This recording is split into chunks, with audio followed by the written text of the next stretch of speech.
nagkaroon ng baha. Then later on, di ba nung malapit na mulaw yung ulan at saka umano na yung baha, pinalipad niya una yung uwang. Tapos ang nangyari po sa uwang, di ba nung pinalipad niya, hindi gumaling.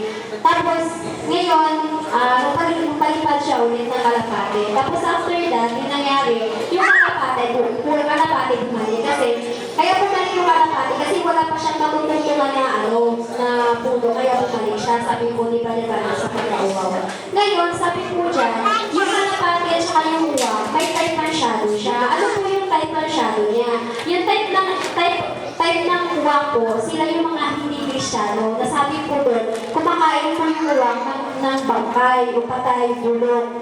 Patay na hayop, patay na tao, patay, basta ano siya, mga patay, tapos bulok. Tapos sabi pa po ni Brother Branham, sabi niya, yung kalapati pala, ngayon ko lang nalaman to nakakalapati pala, wala siyang apto.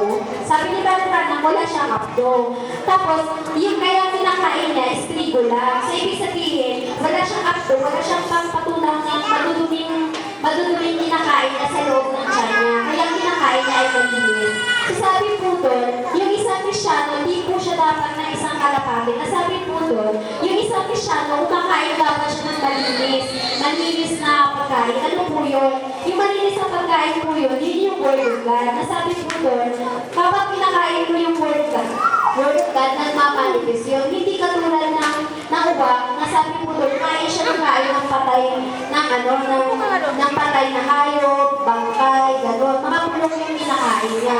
So, tinig po niya yan sa isang Kristiyano. So, gano'n din po pala sa atin. Nasabi po doon, dapat hindi tayo kumain ng yung bulong na pagkain. Ano po yung bulong na pagkain? Yung mga kredong pagkain at mga denominasyong pagkain. So, ibig sabihin, sabi nga po kanina ni Father Magellan, kumakain ka dapat ng fresh manna. Yung fresh na manna na pinigay sa'yo ng Diyos, which is yun yung salita ng Diyos.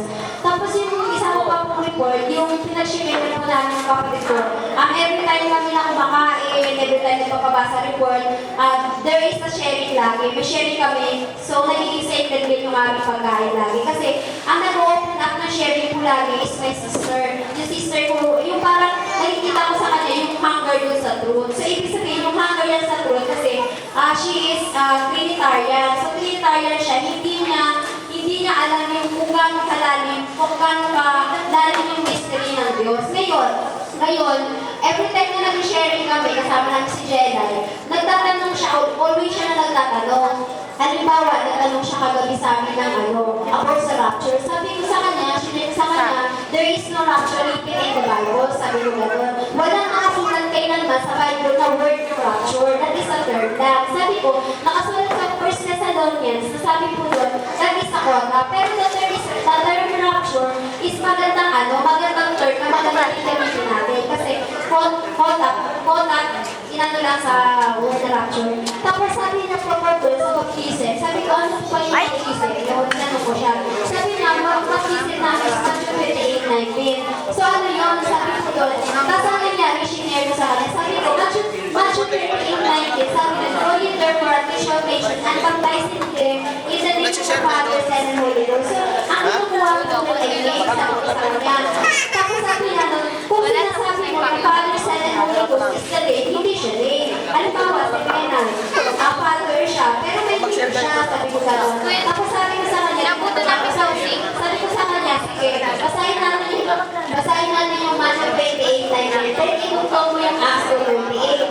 So binasa niya yung Matthew 28:19, tapos itutong yung Acts 2:38. So doon niya nakita na yung sinasabing name. Sabi niya, ay si Jesus Christ pala yung sinasabing name doon sa Matthew 28:19. Kasi nabaptize kasi siya ng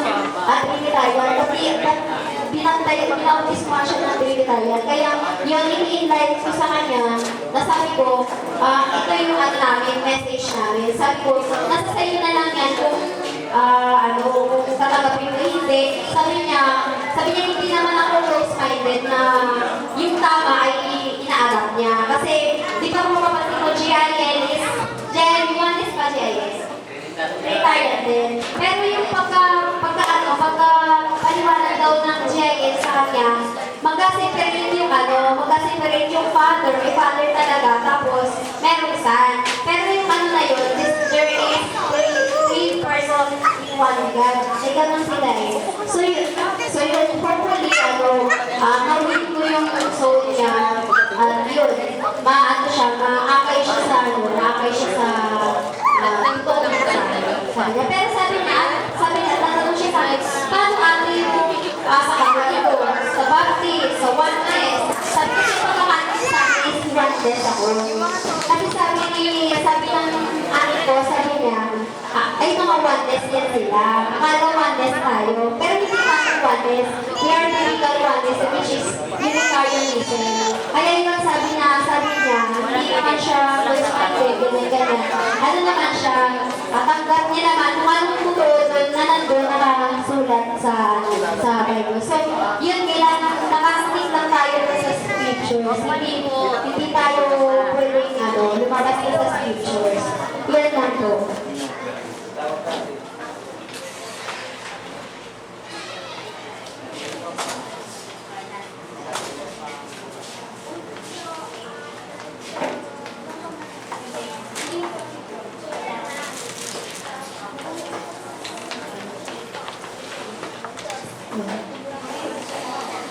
Magandang hapon po sa inyo. Share ko lang yung